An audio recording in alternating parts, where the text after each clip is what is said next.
Good morning, Americans. I'm coming live here with breaking news. Proposition 64, the California Marijuana Legalization Initiative, has been passed, winning with a 56.94% vote in favor of the proposition. Proposition 64 will allow businesses to sell marijuana to adults aged 21 and older. The sale of marijuana will be taxed, and revenues will be used in efforts of enforcing the new law. Backlash towards the proposition is occurring from youth and religious organizations fighting to get it repealed. Next in the headlines, Donald Trump appoints Reince Priebus and Steve Bannon as cabinet members. Priebus is the Republican Party chairman and has been appointed to the position as chief of staff. Priebus is credited with building the ground game that elected Trump and with helping to unite his party after a divisive primary that resulted in many Republicans shunning Trump's nomination. Priebus is generally popular among his party, but is causing concern among his political opposition as he is nominated into a position of greater power. Steve Bannon is a former Navy officer and Goldman Sachs investment banker, and is the current CEO of the right-wing newspaper Breitbart News, which is known for pushing nationalist policy positions as well as conspiracy theories, and has been criticized as being racist, sexist, and anti-Semitic. Bannon was Trump's campaign CEO and has been nominated for top advisor.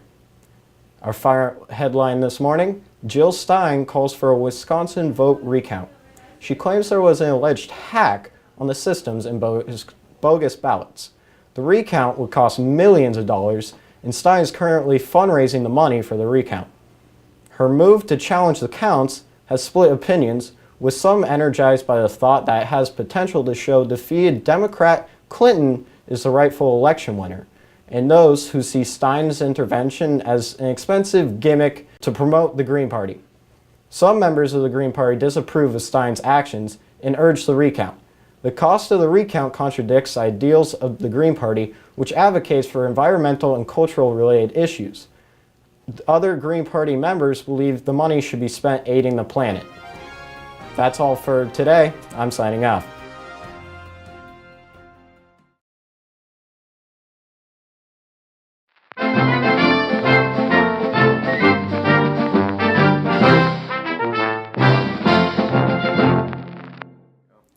Good evening, I'm Luke Hetherington and welcome to Hetherington Tonight.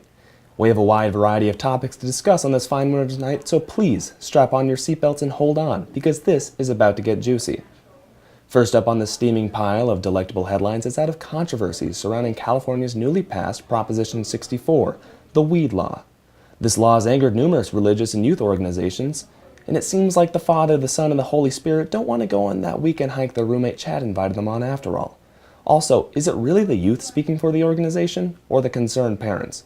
Because boy, I sure know a lot of youth that can't wait until they're 21. Where's their backlash even coming from? We got cops that are going to enforce the laws and keep the herb out of the hands of minors, and executives that are going to make sure the cops don't get too excited. Also, most importantly, this prop is going to boost California economy through the roof. All this money coming out of under the mattresses and inside the sock drawers of every 21 to 35-year-old across the Golden Coast and right back into the system. Just like that, the noble citizens are going to be spending like madmen.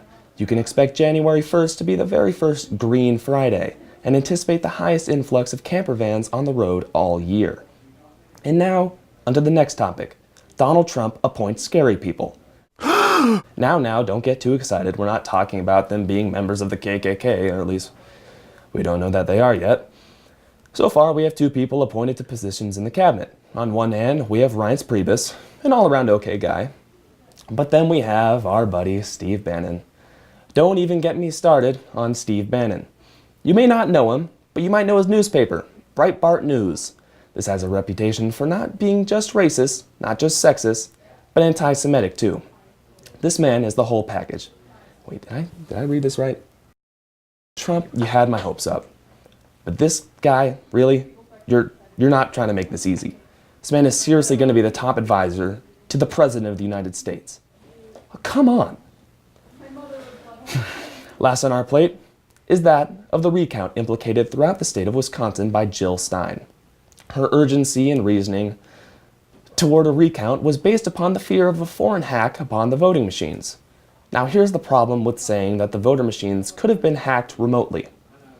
They aren't connected to the internet. I'll say this once. You need the internet to be able to hack something.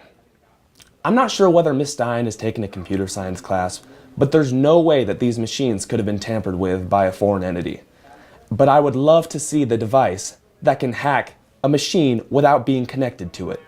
This recount couldn't change the results of the election even if it did go Trump's way. And I sure hope Stein wasn't thinking she could win Wisconsin. Good night, America.